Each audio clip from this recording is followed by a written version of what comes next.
This week we reached the autumn equinox, a moment when day and night stand in perfect symmetry. It always feels like a threshold between seasons, a pause that invites reflection.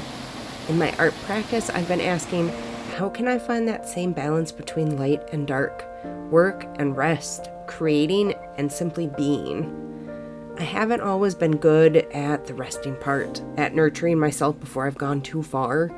I often pay for pushing onward, but I'm learning to step into a new path, one where I care for myself at the first signs of strain. The trees show us how, shedding their leaves, preparing for rest. The bears are gorging on acorns and apples before their long sleep. Plants and animals honor the rhythm of slowing down, yet we humans keep pressing forward. Hello everybody, it's Amy from Winterwood Studio, and if I don't sound quite right, that's because I'm sick. And welcome to another video that I wasn't intending to make this week. I actually had a whole other video planned, and it was a sponsored video, and they want it to go up next week now instead of this week, so now I have to make a video last minute for this week. It's Monday morning. I had surgery Friday, a little thing that they are checking for my Crohn's, and then Sunday I woke up and I'm sick. I think I've been burning the candle at both ends, and I've been working very hard, and I've been dealing with a Crohn's flare, and I think it all caught up to me. So this week, we're going to have a cozy, gentle week in my studio. I'm not going to push it too hard. I'm just going to try to take care of myself, do some self-care, show up for myself, take care of myself. I think I said that already. And we are going to just relax, and I think I'm going to show you some of the things I do to make myself feel better when I'm feeling sick. And gentle ways we can show up in the studio without putting pressure or stress on ourselves, and gentle ways that we can actually make ourselves feel better. And I'm sorry if I look terrible, but I feel terrible. So grab yourself something nice to drink. I'm going to go make a cup of my Kill Anything tea. And I will meet you back here, and we will have a little chat. Here in the Northwoods, the trees are already past 50% color. A wild rainstorm swept through, shaking most of the red and orange leaves from their branches, which I felt deeply. The reds and oranges are my favorites. I always wish they could linger a little longer, but some years the season rushes past us. So I try to slow it down in small ways by noticing the colors scattered on the ground like confetti, breathing in the crisp scent of leaves underfoot, and listening to the scolding call of the blue jay warning me not to wander too close to his autumn harvest. This week has been a blend of rest and recovery. After a surgical procedure last week, I caught a cold just as I was beginning to heal. The first few days were quiet: books, blankets, and tea. By the third day, I eased back into art in its gentlest forms, swatching cozy fall colors, doodling lighthearted illustrations, a girl in a pumpkin patch, a mama hedgehog looking out at the snow, a tiny mouse dressed as the headless horseman, and finishing an experimental painting of an owl. These little creative acts had no pressure, no expectation. Sometimes creativity isn't about productivity, it's about kindness to ourselves. Speaking of feeling cozy, this month in the Wild Brush Circle, my Patreon community, we've been exploring autumn woodland birds. Next month's theme, Octobers, will be woodland mysteries, shadowy forest paths, ancient trees, glowing mushrooms, and that eerie but cozy sense of folklore and hidden magic. Inside the circle, you'll find monthly inspiration boards, creative challenges, sketch-along videos, longer painting sessions, behind-the-scenes blog posts, and our studio gatherings, where we gather together as a community of artists. We also have lovely co-working calls for the Studio Circle tier. If that sounds like a space you'd enjoy, I'd love to welcome you in. You'll find the link in the description. So some of the most important things to do when you're not feeling well, obviously, is get enough rest, get some good nutrition, and if at all possible, move your body in gentle ways. I'm still trying to take my walk in the woods, although I'm taking the shorter loop and I'm not walking as fast. I didn't do that yesterday. Yesterday, it was Sunday and I felt awful. Between the surgery on Friday and which I'll talk about more in a future video, but not right now. I'm just not up to it. And then getting sick Sunday, I spent most of the day like binge watching shows in the bed and just drinking tea. So, but I am feeling a tiny bit better this morning. Some of the things that I'm planning to do today, it's Monday, the kids are at school, my husband's at work. I'm going to prep to make chicken noodle soup for supper tonight because I definitely think that actually does help people feel better. I think it helps with congestion and stuff. I think there's some science to back that up. I'm going to make some super easy homemade bread, and I'm just going to putter about my studio. I saw a whole thing, like, I can't remember who it was, someone English, and they said potter, like P-O-T-T-E-R, potter around their house. But here in America, I've always heard putter, and everybody I know says putter. My mom says she's going to putter around her garden, or her house or whatever. So do you say potter or do you say putter? Totally weird random question, but you can answer it down below in the comments. I'll try to cut out as much coughing and sniffling as I can. Like I said, I thought I had a video pre-planned for this week, but I don't now. My eyes are watering. When I'm feeling sick, I want like comfort and coziness and warmth and light. I don't know. I think the dog is barking at some bunnies in the yard. So I want to like translate that feeling into my art. And I'm not going to be doing anything at the easel because I don't want to be standing up. So sketchbooks, loose pieces of paper, swatching's always good. Some gentle tidying up is good. Looking at art inspiration books. Oh, that reminds me. So I had mentioned earlier that I was saving up to buy, it's almost my birthday. I'm almost 45. I've got like a week left to be 44. And I was saving up to buy a set of pencils for my birthday. And I was either going to buy Super Color or Pablo's. And that's not going to happen because I actually I have a project that I have to do now, and I didn't have the supplies I needed to have for it. So that money I saved had to go towards that. So I'm no longer able to get those things for myself. However, I did, I feel like I look bad. I did, like I said, it's almost my birthday, and I saw this the other day, and I picked it up, and it is called The Art of the Fold. And it says how to make innovative books and paper structures, and maybe in a minute I'll move you from here to here, and we'll do a quick flip through, or maybe I'm doing that right now while I'm talking.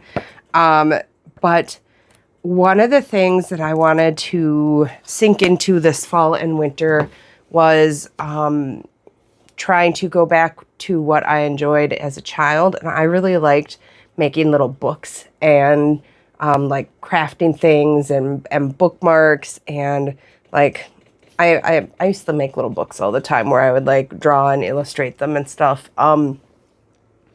or like little paper dolls, or I would make little pockets and things and like hide little things in them. Totally random, but one time I spent a whole weekend gluing all my Barbie shoes to the underside of the coffee table in our living room. I don't think I got in trouble for it. I don't remember getting in trouble for it. So my first art installation, that was totally random. But I thought it would be super fun to do like some little... Oh, and I used to decorate matchbooks all the time and put little secrets inside them. So, I mean, I'm kind of thinking like, how can I incorporate that into like my drawing and my illustration and stuff like that, and have fun creating things. I mean, drawing and painting you do with your hands, but I've always really loved creating things like with my hands, not just paintings and drawings, but like making physical objects.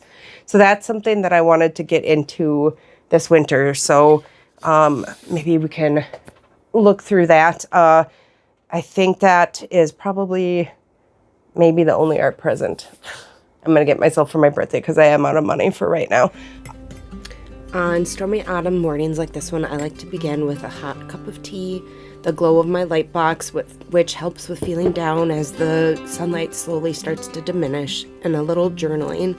For years now, I've kept this practice, writing down 3 successes from yesterday, 3 moments of joy, 3 things I'm looking forward to, and 3 blessings I'm grateful for. Page by page, notebook by notebook, it has become a quiet ritual of hope. This journal is nearly full now, its pages carrying years of small triumphs and tender moments. Outside, the rain falls steady, but in the gray, there's beauty waiting. Droplets cling to pine branches like beads of glass, catching the first hints of returning light. The river swells beneath the plank walkway, roaring where yesterday there was silence and bare earth. And in the branches above, the squirrels hang mushrooms to dry, tucking away their own kind of future, waiting for the first quiet snowfall of winter.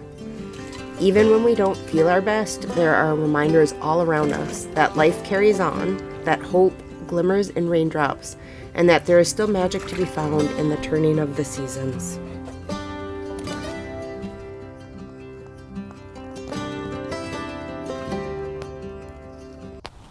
Okay, so I just got myself a couple little things this week, and I figured I might as well show you guys. Sorry I am not on camera. I am not feeling good. I'm still in the middle of my treatment for my Crohn's flare and everything that I'm going through with that. And I didn't feel like being on camera. So, oh well.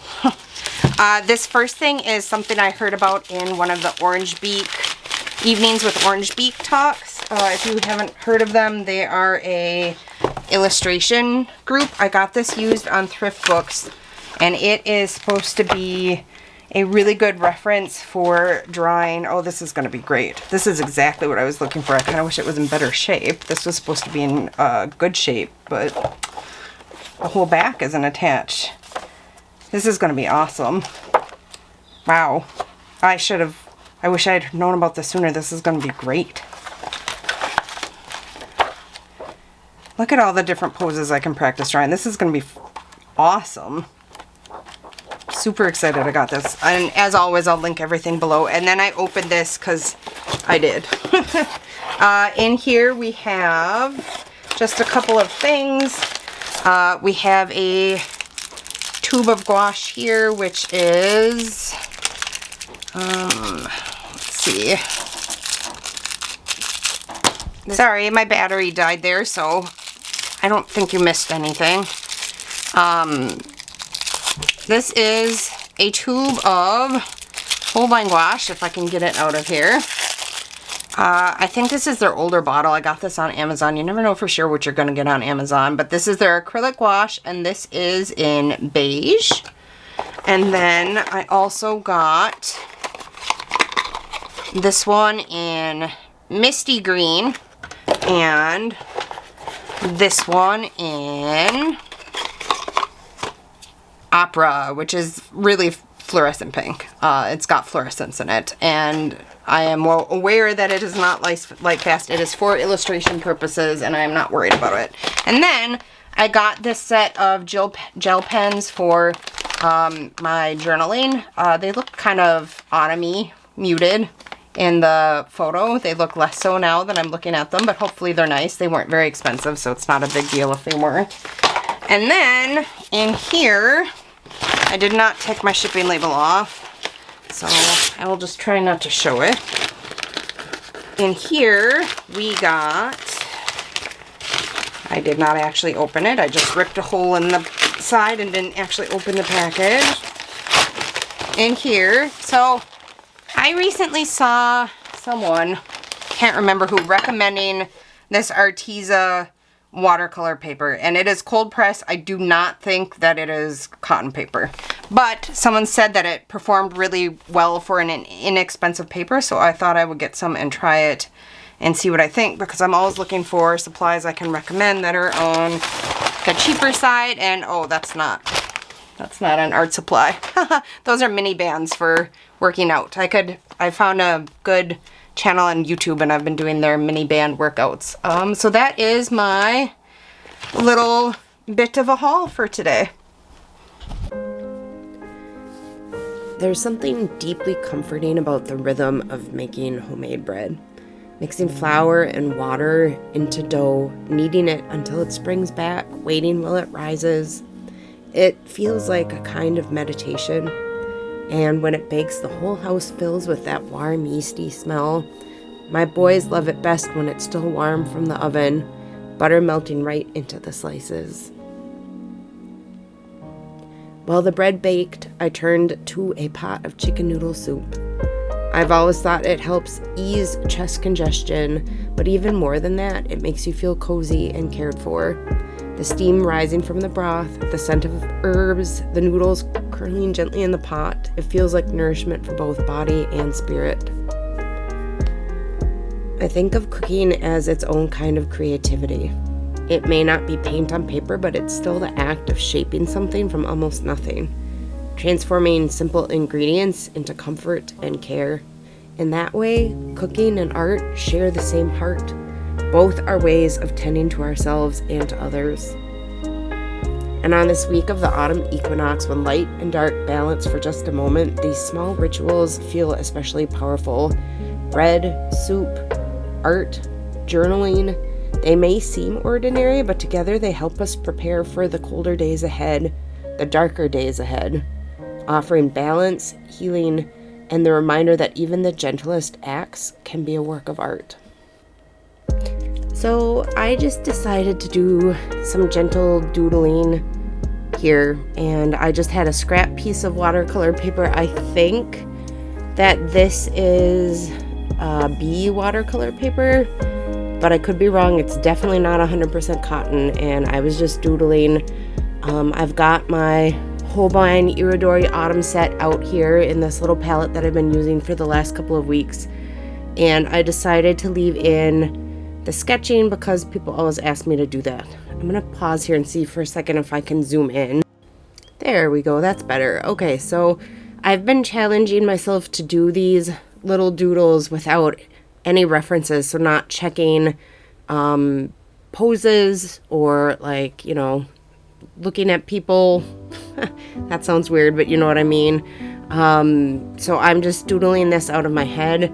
I did not bother to pre-sketch it out or do a composition test or color test or anything like that. As you can see, it's just a scrap piece of watercolor paper, and it was just for fun off the top of my head, and I didn't really have any idea what I wanted to draw, except I knew I wanted to draw a girl holding a pumpkin because we're in this whole fall, autumn time of year, and I was wanting to lean into the cozy, pumpkin-y autumn vibe, so that's what I drew.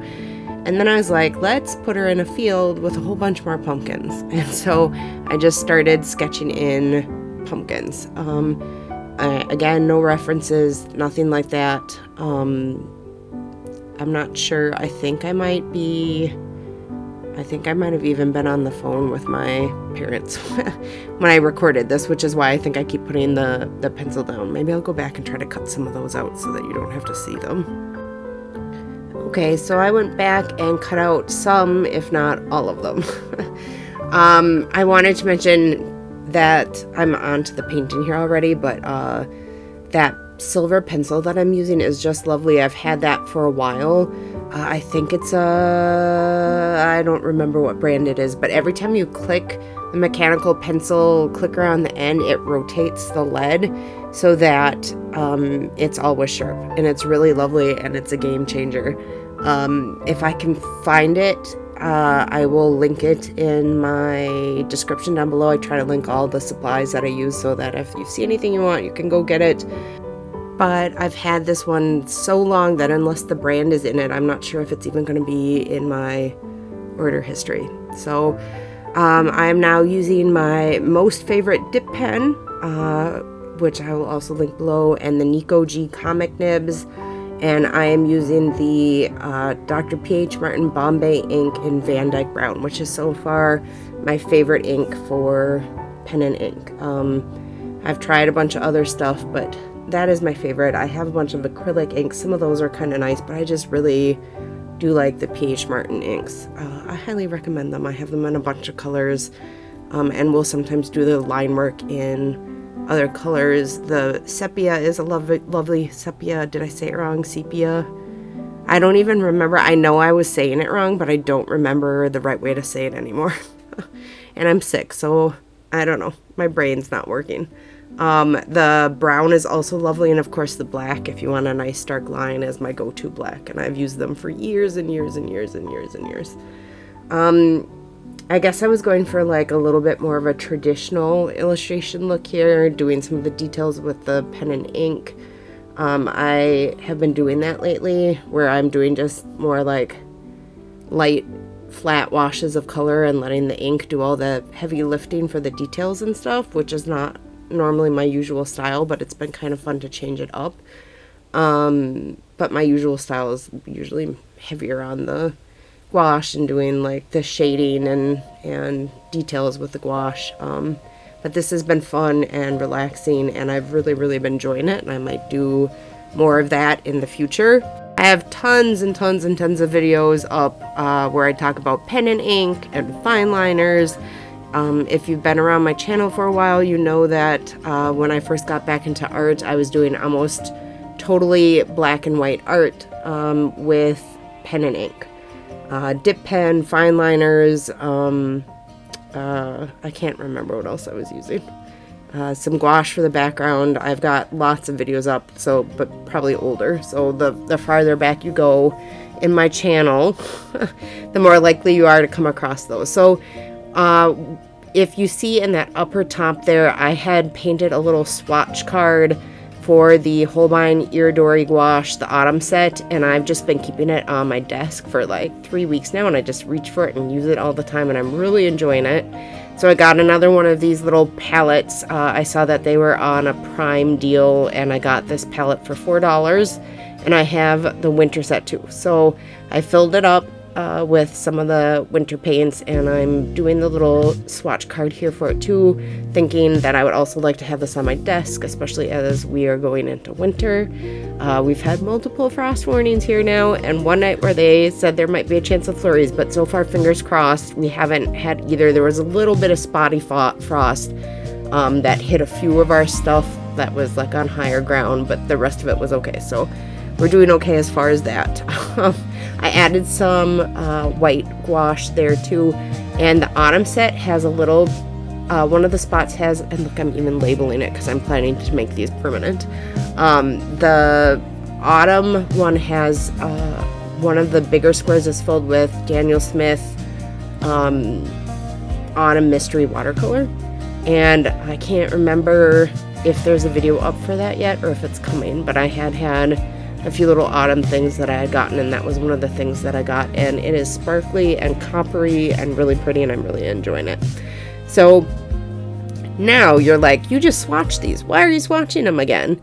I decided that I've been doing this experiment where I take the primaries, but not super bright primaries, and like make a color palette out of it and paint a piece with it. So instead of like your regular primary red, yellow, and blue, I might take like a grayish green.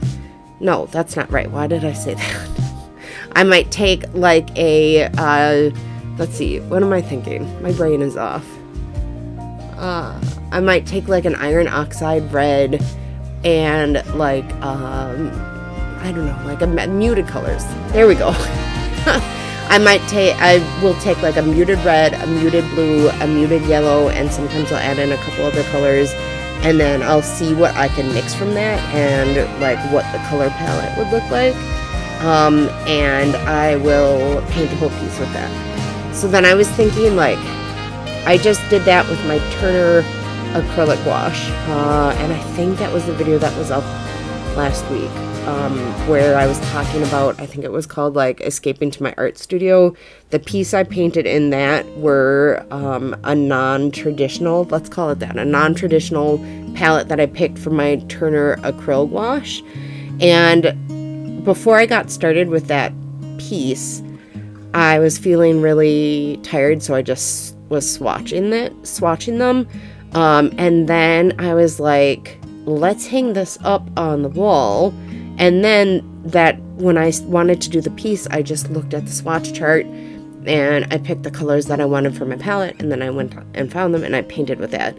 And I so have enjoyed having the Turner Acrylic Gouache palette on the wall that I decided I wanted to swatch every single gouache color that I own and put it on the wall too. So I swatched all of my Holbein Artist Gouache, which are the non-acrylic ones, and I swatched the Holbein Iridori Winter Set and the Holbein Iridori Autumn Set, which is the two that I have, and then I have the really small 12 set of regular acrylic gouache. I don't have very many of their acrylic gouaches. I would like to have them, but I don't.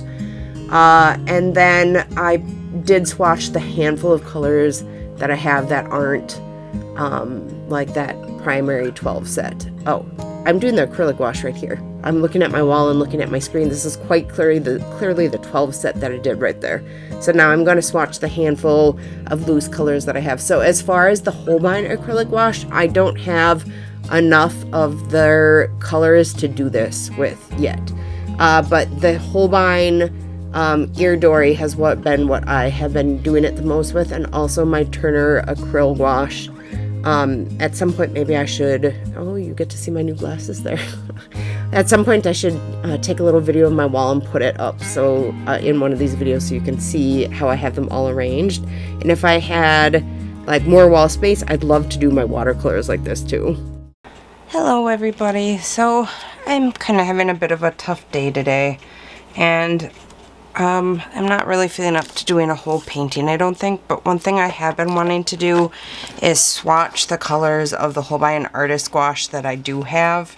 I have this little set, which as you can see I'm already getting pretty low on some of the colors. And so I think this is probably this is a replacement for this one because I was almost out of this one already. I'm going to swatch what I have, and I've been thinking about maybe getting some more. I haven't decided yet. So I've been using gouache a lot lately in my illustrations. It seems like I've sort of switched to it. So I'm going to swatch these today, I think. Okay, I'm back with some fresh water, and now we can actually swatch these. I don't know, I've been thinking a lot, maybe this is in that video, but I have been thinking a lot the last day or two. I just put up the video, I think it's called something like The Day I Stopped Living in Fear. I just put it up this weekend, and it's Tuesday today, and I can't talk. I'm sorry. I didn't sleep well. And for those of you that know, actually I probably haven't talked about it on the channel at all. I have Crohn's disease. I'm in a flare. I'm feeling really bad. We're going to be switching my biologics, but the MRI that I did to confirm that I was in a flare showed something that could potentially be suspicious. So I have to have a biopsy of the area that looks suspicious, and the problem with that is it's in an area not easily accessible during like an endoscopy. It's up in my upper GI tract, so I have to have a little bit of a surgical procedure. I don't know when this video is going to go up. Maybe by the time it's up it'll already be over. And I am not sleeping well because I'm not feeling good. And I'm waiting to get through this and also to get on my new meds. So I'm feeling perturbed, as they say. Considerably rumpled in spirit, as Anne of Green Gables would say.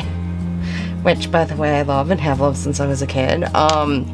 Anyway, that video went up this weekend, and I've been thinking about it a lot because I had a follower mention that she felt like my new style of video was forced, and she's a nice lady. She's followed me for a long time. I don't think she meant anything harsh by it. The reason that I've been thinking about it is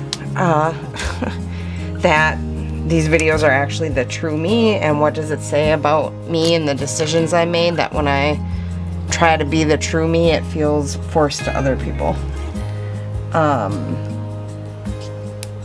Yeah. I don't know. I feel like I need to do, I mean, I talked about it in that video some, about like making yourself fall small and fitting in and everything, which has been, even, you know, even with people that didn't ask it of me, I did that. Because, well, I'm not gonna get into the because, but because. And it's taken me so long to like find my way, like to even realize what I was doing and that it was a problem and all of that. And I just feel, I don't want to be a Debbie Downer, but I do feel discouraged, and like and that's why I titled that video, the thumbnail last week, like, don't waste your life, because I kind of feel, and I don't think I wasted my life, but I certainly wasted parts of it, maybe, trying to be and do and act like someone that I wasn't. And that's also why I've been writing the voiceovers and then reading them, because it gives me time to think and process and be like, no, that's not exactly what I mean to say. What's the right word? What do I exactly mean to say? And for those of you that are new here, and also I don't think I've talked about it a lot, before I started this channel. So, quick backstory, I was going to art school. I had actually started out pre-med, but that didn't work out. I got a C in chemistry, and it was probably for the best, because I don't know now, looking back, if I could have handled the pressure of it. But anyway, I transferred to art school, and I was really close to being done. I was at like the 3.5 year mark, and I got sick, and it took a really long time for me to get diagnosed with Crohn's, and I went home for a while, and I never went back to school. I thought it was just going to be for a while, but it turned out being more than a while. And so then once I was better, I'm still artistic, so I trained and I became a jeweler, and then that was my day job for, I don't know, a long time, 20 years maybe. And then at some point in there, I had gone out on my own, and I was selling my jewelry on Etsy, and I was making a living at it, and everything was going just fine and dandy. Right before the thing where we all had to be shut into our houses, I'll just take out what I just said. I had to quit Etsy, or rather I lost my job because of some of the stuff that Etsy was doing, and I have a video up about that, and if I can find it, I'll link it. I'm not going to get into that now. And so then I decided I would give myself a year or two to see if I could go back to my art and make a living with it. And I totally forgot about why I was talking about this.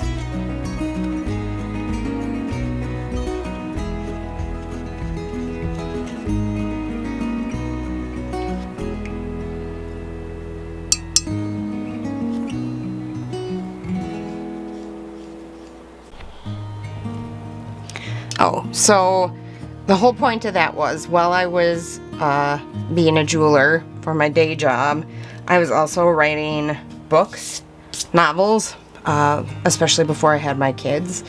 And I had a literary agent, and I wrote 13 books, and some of them were published, and I won a lot of writing contests. And then something happened that sort of disillusioned me with the publishing world, and I had my second child, and I just...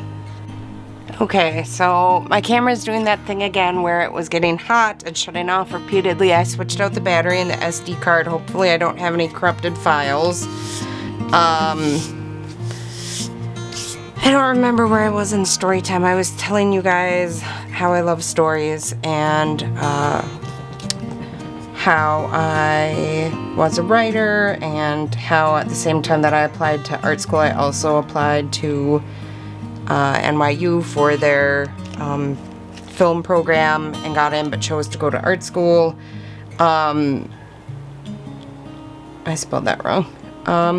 Anyway, the whole point of that was I want to bring some of that feeling to my channel, some of the feeling that it's a cozy story to sink into, like a good friend, or, you know, like how every time I watch Pride and Prejudice, if I'm not feeling well, or, you know, just a cozy place to come back to, a comforting place to come back to.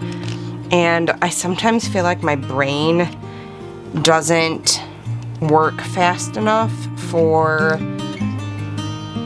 these. All my videos, almost like 97% of my videos are unscripted. I just talk to the camera like I'm talking to a friend, because I think of you guys as friends. But like, you're not going to get a beautiful turn of phrase and poetic language, you know, off the cuff like that. I mean, you can, and probably people who have brains that work a little faster than mine probably do. But I tend to want to think about it, and generally the first thing I say might get my point across, but it's not going to be beautiful or lyrical. So I like writing the voiceovers,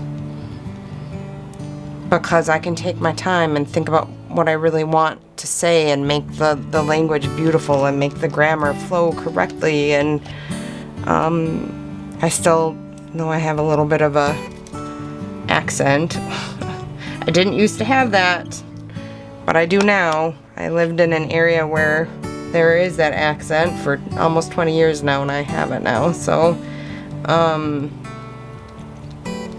yeah, I guess what I was saying is I've lost too much of myself, which I again talked about before, and I need to find a way back to who I was and the things I loved. And I encourage all of you to do that too. I know there's too many of us out there that have made ourselves small and made ourselves fit in places where maybe we didn't want to be. We didn't want to rock the boat. We didn't want to be too loud. Yeah. And I think that's doing a disservice to ourselves and the world, because who knows what we're capable of giving the world if we are too afraid to do it. So, like I said in that last video, consider this your permission to not play it safe, and to not have to be quiet, and to be who you truly are. I'm just taking out the doubles that I have. These are doubles here. So sepia, lemon yellow, lemon yellow.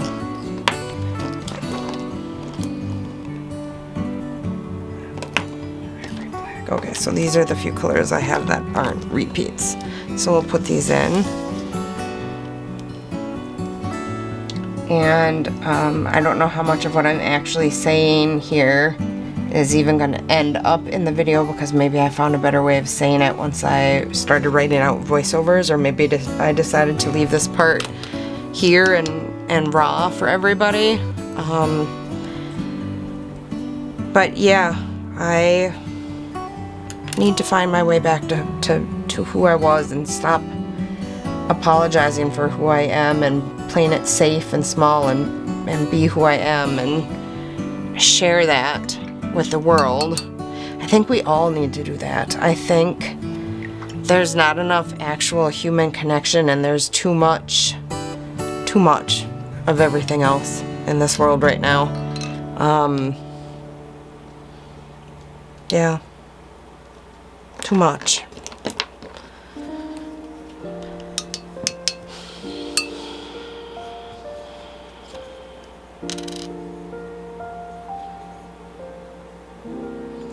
I've been thinking too about how A lot of people feel like they don't have a place where they really belong, how they'll never have a place where they really belong, how they've tried to fit in and they don't fit in, and everybody else says like you'll find your people when you get older or whatever, but I don't know if that's always true.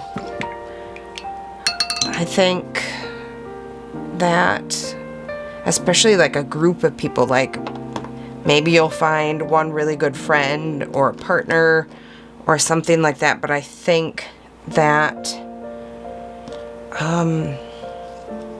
for a lot of us, we don't fit in, and we don't fit in because we're different for whatever reasons. And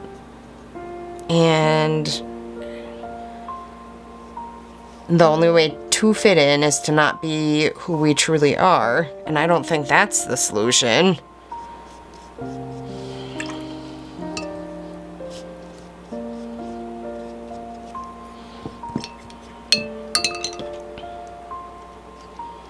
I definitely am going to want to gather my thoughts on that and write something down for that.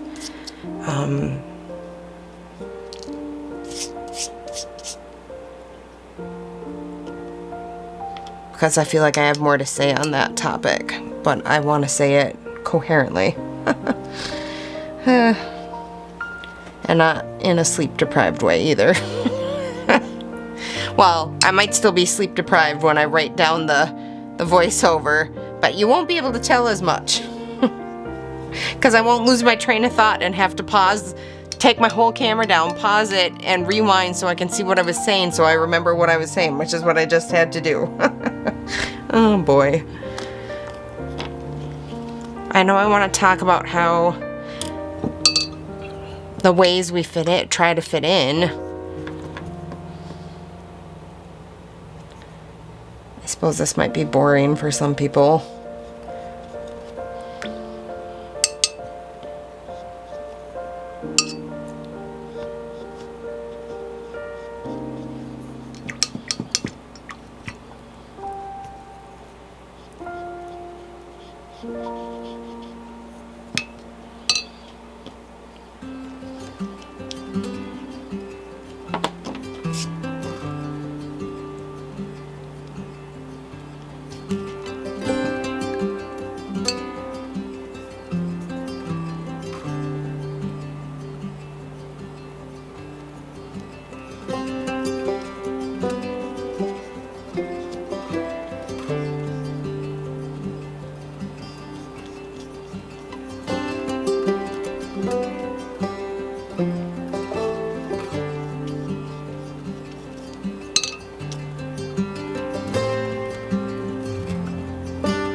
I'm pre-recording the ending. I hope I still managed to put together a good video, even feeling under the weather and at the last minute. And hopefully I'm not too floury from the bread, but thank you so much for being here with me today. As always, if you'd like to check out my Patreon, it'll be linked down below. And if you haven't hit the like or subscribe button yet or left a comment, that's a great no-cost way for you to help support my channel, and it means the world to me. And until next time, and hopefully I'll be feeling better, happy creating.